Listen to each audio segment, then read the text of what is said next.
Okay, so now that hopefully you have somewhat mastered ice tables, because most of you had your hands up for that, you've got at least the expression part.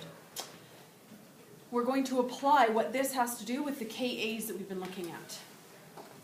All right? So it's just the same thing, actually. And the Chem 20 that we were looking at a while ago as well. So what is the concentration of H3O plus OH minus pH, POH, of a 1.0 mole per liter solution of HF? Now if this was Chem 20, how would we answer this question?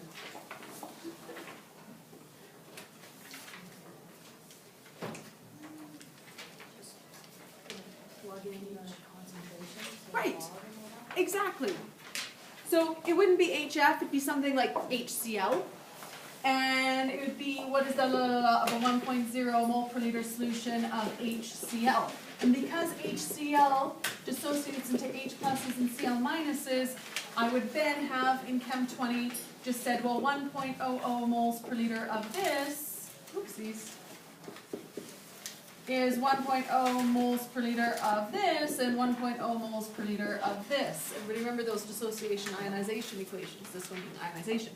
And so therefore I can then figure out the pH by going negative log of 1.0 moles per liter. Everybody okay with that? And you still need to know how to do it this way in Chem 30. This is a strong acid. Every example that you would have had to do this for in Chem 20 was with a strong acid. So we could just do it this way. Hi.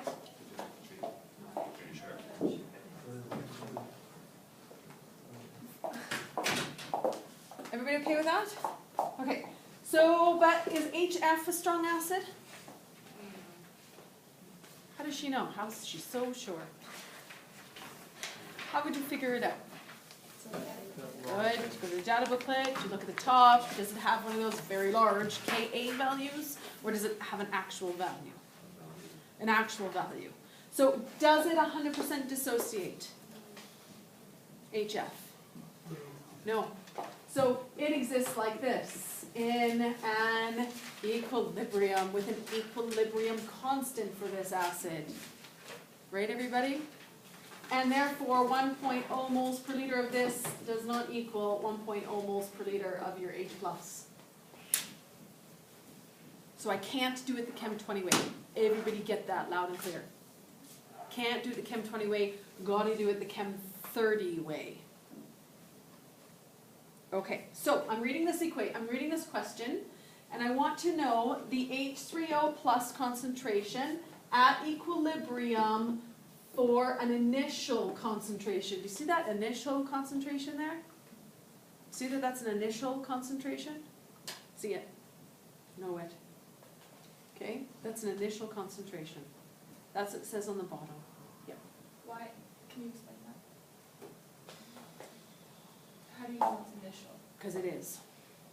Okay. Because Like by itself, just HF sure. by itself. HF by itself. No water. No, there's water there because it's aqueous. Okay. But it's not an equilibrium? It is an equilibrium. So my whole point is that I'm going to have to set up an ice table. That's my point. I have to set up an ice table. Would it have to say concentration at equilibrium if it was at equilibrium and not initial? Oh, good question. Yeah, it would have to. So is that how we can tell? Yeah, I guess so. Yeah. Whenever you report an acid's concentration, it's always the initial concentration. It's how I made it, not necessarily how it ended up being in equilibrium. Okay, yeah. Well, how do you know to set up an ice table if it only gives you one value? Well, that's the problem. That's what I mean. So that is a hard thing to see. It is to say, in order to find all of these things out, I have to know what that is. Just like you had to know for Chem 20 what that was, and then you could plug it in. So I have to know what is that value at equilibrium with my equilibrium constant. Okay? So, I'm going to write this properly now. I'm going to put my HF and I'm going to add some water, and I'm going to transfer a proton and make my H3O plus and my F minus. Everybody okay? And I'm gonna set up an ice table because I need to know what that concentration is at equilibrium in order to plug it into my pH equals negative log concentration of H3O plus. Everybody see how these are just that slightly bit different between Chem 20 and Chem 30. And everybody see when we choose to go down this pathway, weak acid, and when we choose to go down this pathway, it's for a strong acid. Okay, so as soon as you see it's a strong acid and I say it's a 1.0 per liter, great, Chem 20, easy peasy. As soon as you see it's Chem 30, you're going, ice tables, equilibrium constants. Okay? All right, so here it is. There's my ice table. My initial concentration is 1.0 moles per liter. And that's all the information I'm given. Except for, what does my data booklet tell me? Oh, a Ka value. What's the Ka value for this?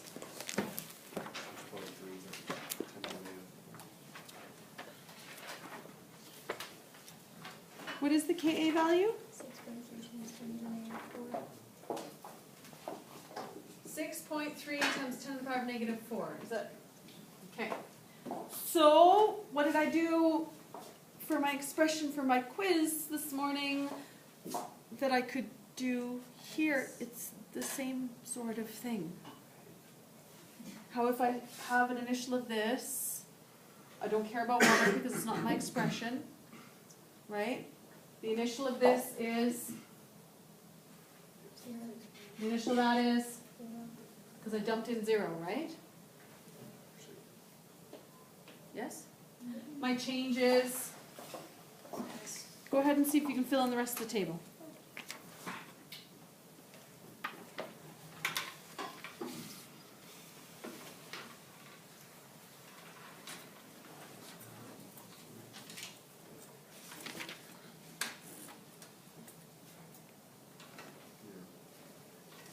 Trying to find, I just need to double check something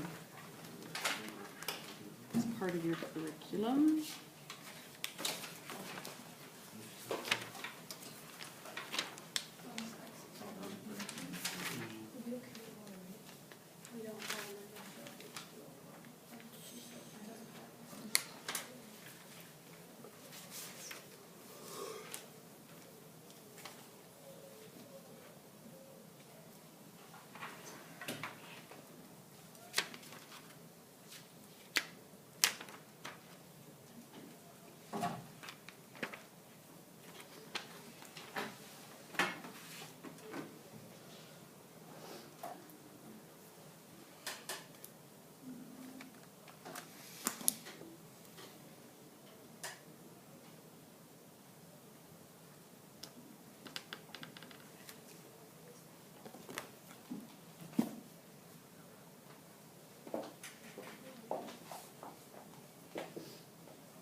Okay, so here's a little, I never remember this phrase, I don't know why. Just remember how to punch in my calculator, but never remember the phrase. So there's a phrase that's, first of all, sorry, I forgot, I hadn't written this on the board yet. So you have that this change is adding x, this is x, so this is taking away x, so this is 1 minus x. I'll put 1.0 so it looks a bit more like a number, minus x. Is that what you have? And that you probably, hopefully, wrote the expression times 10 to the power of negative 4 equals x squared divided by 1.0 minus x. Yes? Now this is definitely gonna lead us into a quadratic. Everybody sort of see that it's gonna end up with an x squared, an x, and a number. And I can't cancel out my x squared at all. Wait, what about the H2O? Water is not included in my expression because it's pure, remember? The expression for HA, Is that spectator? the expression for Ka, I mean, is H3O times A minus divided by HA. So it's spectator. Not a spectator, it's just not included in my equilibrium constant, Because it's a liquid, right? because it's a pure liquid. Remember writing all those expressions? Yeah, and pure liquids don't like to go They don't. things. Correct. So, They're not in my expressions, because their concentration doesn't change. They are pure. It Okay. saves us time, like finding all the tables. It does save you time, but that's not why we exclude it. I mean, like that's the plus side. Yes. yeah, Okay, so, what does this mean? If the concentration of the reactants is at least 1,000 times greater than Kc, you could assume that your x minus your initial doesn't change by enough significant digits. We discussed this a few days ago. And that we can keep it as its initial. So, take your Kc and divide it by your initial on your calculator, go ahead, and see if you get at least 1,000.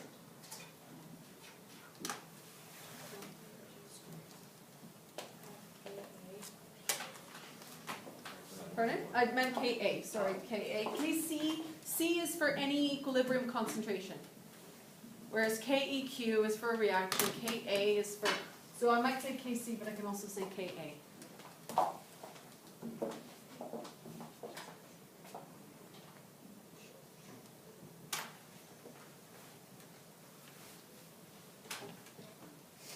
So is the initial HF concentration greater than 1,000 times the Ka? I got 990.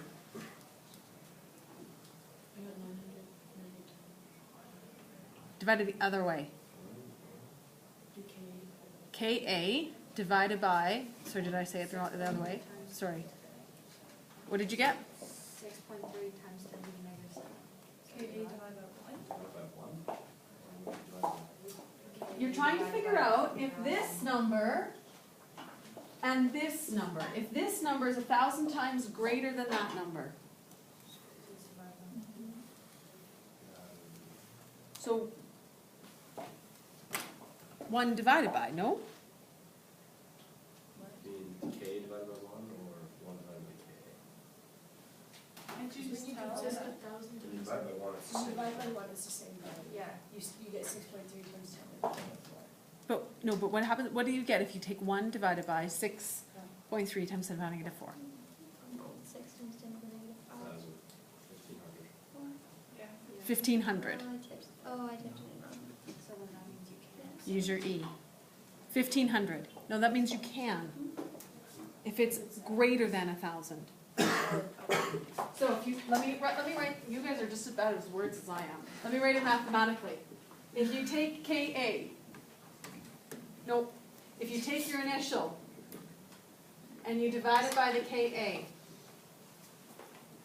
if your answer is greater than 1,000, you can make assumption. You can make the assumption.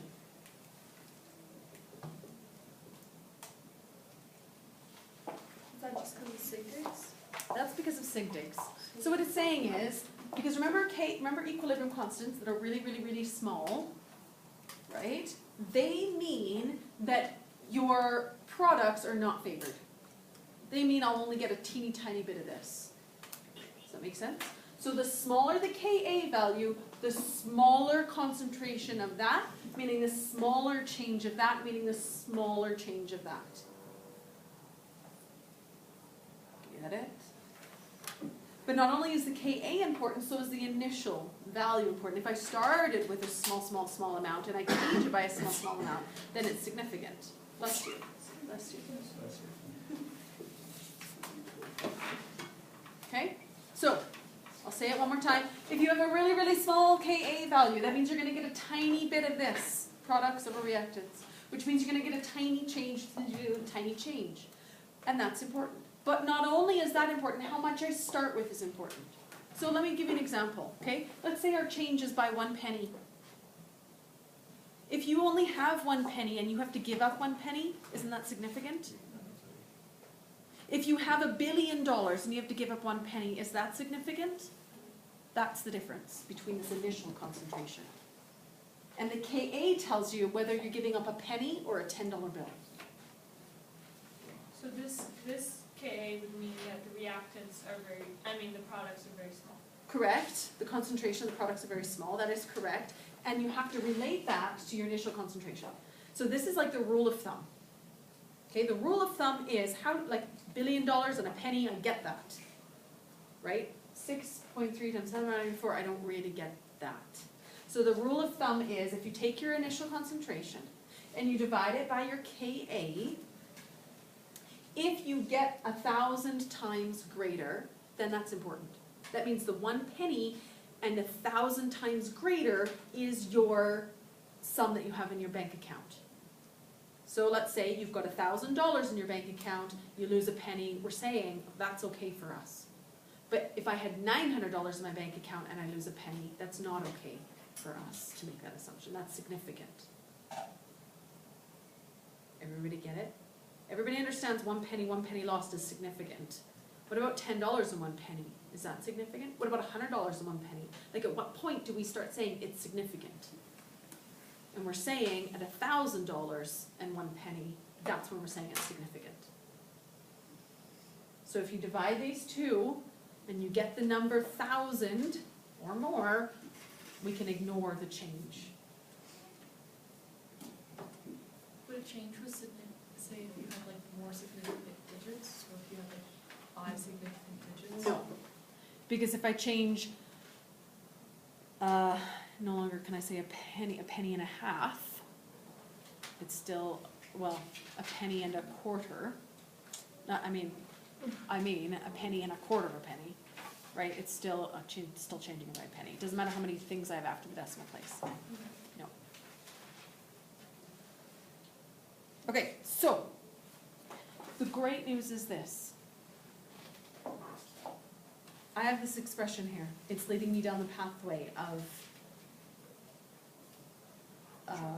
quadratics. I don't like that pathway.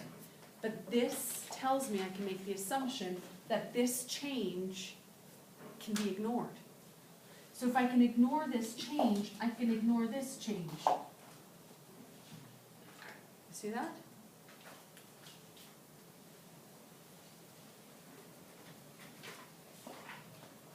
And then I have 6.3 times 10 to the power of -4 equals x squared divided by, well, just 1. Well, multiply 1 both sides and then square root it, and what does x equal? X equals whatever the square root of 6.3 times 10 to the power of -4 is. Everybody do that in your calculator. Make sure we're all getting the same answer.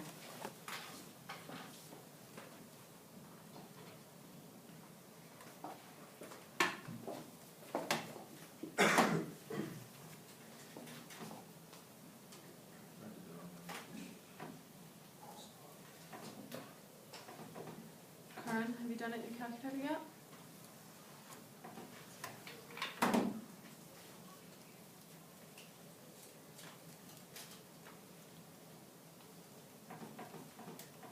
Nikita, what did you get? 0.025. Everybody else get that? Okay. If you didn't get that, it's because you didn't use the button E or put your brackets in the right spot. Okay, so, and yay, the mathematician in me says, I'm done! And then I go, yeah, right, I'm in chemistry. I need to actually plug in my X into something because it actually asks me for the H3O plus concentration. Is that the H3O plus concentration? Yes. So moles per liter equals H3O plus concentration. So I have answered this now. Yay. How do I answer my OH minus concentration? 1 times 10 to the power of -14 equals H3O. What's the order of operation? Times OH minus, and so I'm gonna take that and I'm gonna divide by 0.025 in order to get my OH minus concentration, and tappity tap, whatever you get. What do you get? Jordan? Junior class change. 3.98 times 10 to the negative 13.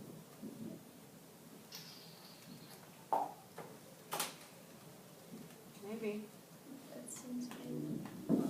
You're timesing it, you're dividing it by almost a quarter, like a 40th, actually. Which is like multiplying, you should get bigger number. I got 4 times 10 to the negative 13. That's what I got too. That's what I got too. 4 times 10 to the power of negative 13. That's the same as. Yeah, because you're multiplying it by 40. Yeah. So it's the e's. You're a times 10, aren't you, person, Jordan? Hmm?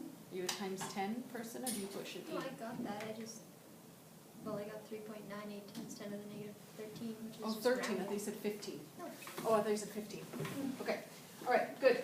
And then the pH equals negative log of 1 times 10 to the power of negative 14, oh no, pardon me, of 0.025, and that is, 1.6. pardon? 1.6.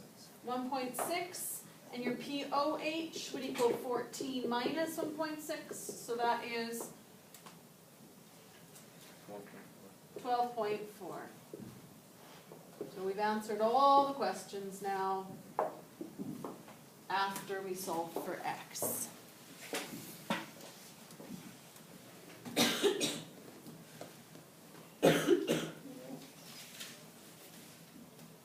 Okay? So, summary is, if it's a strong acid, we can do it the Chem 20 way. If it's a weak acid, we have to do it the complicated way. If the weak acid's initial concentration divided by the Ka is greater than 1,000, we can make the assumption that the initial concentration won't change. So therefore, it's x squared divided by I. Now, do we need to make an ice table? If we're always accepting one proton, if we're always starting with an initial concentration here, we're always, look, let's pretend this was a 2.0 mole per liter FHF. This is just going to become 2.0, right? This is going to be 0, 0, plus x, plus x, x. This is going to be 2.0 minus x. And it'll still be x squared divided by the initial. Maybe minus x, maybe not, depending on whether it fulfilled our 1,000 rule. Does that make sense? So actually, you could jump straight to here. Let's try one like that. Let's not find all of the pHs and stuff, science 10 stuff, but let's find the, just the pH of a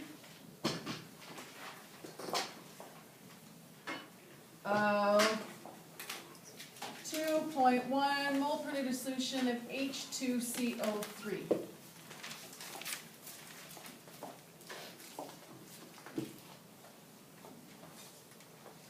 Where do we begin?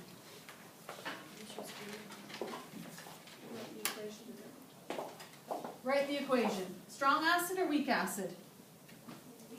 Weak. So then it's an equilibrium and I'm going to start talking about my Kas. So H2CO3 plus, somebody tell me the equation.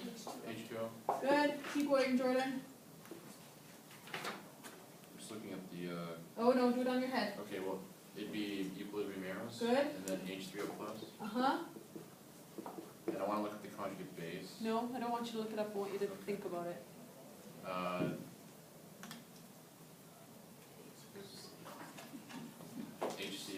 H2, HCO3. Okay, you're going to lose one of those H's. Okay. To go And onto then here? Just HCO3 then? So HCO3, you've Right. also lost a proton, so this becomes Negative. negative charged. You need to know how to do it without looking at the conjugate basis unless they give you an example that's not in there, like x minus, or whatever.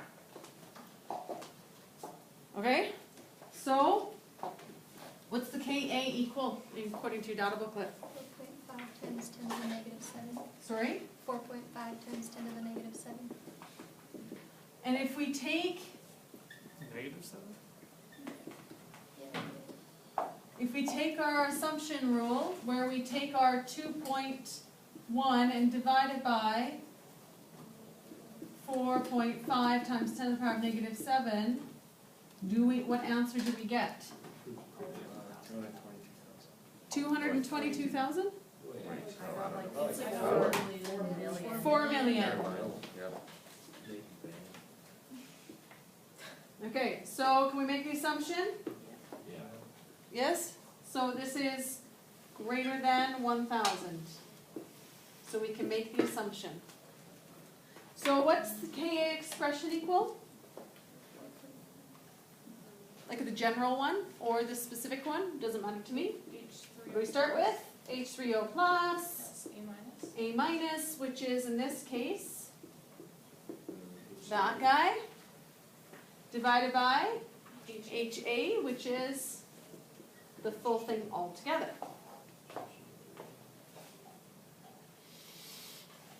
And plugging in some numbers here, I have 4.5 times 10 to the power of negative 7 equals, these two concentrations are going to be the same.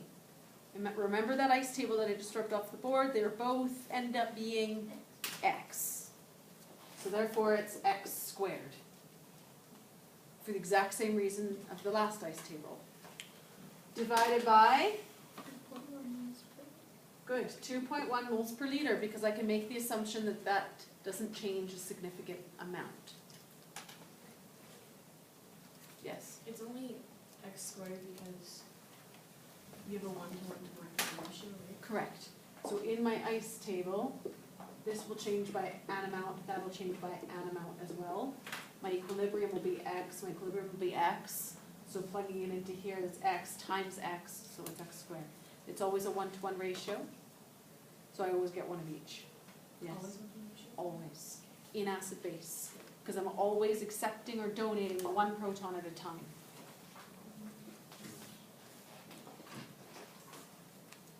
Okay, what'd you get for x? 9.7 to 1111111. Times 9.72 times 10 to the negative 4. Negative. Significant digit wise, I only have 2 significant digits. And I've asked for my pH. So what is this? What is x? X is the H3O plus. Hx is the H3O plus concentration. And so therefore my pH equals negative log of all of that in my calculator, the whole 101 that you said, 3.01. Is that the pH of a weak acid? No. Yeah. Yes? Yes, it is. Yes? And is H2CO3 a weak acid? Yes, it is. Yeah. What is the pH of a weak acid? What is the pH of an acid? Less than 7. Is that less than 7? Yeah. Is it a strong acid? Strong acid less than 2. Oh.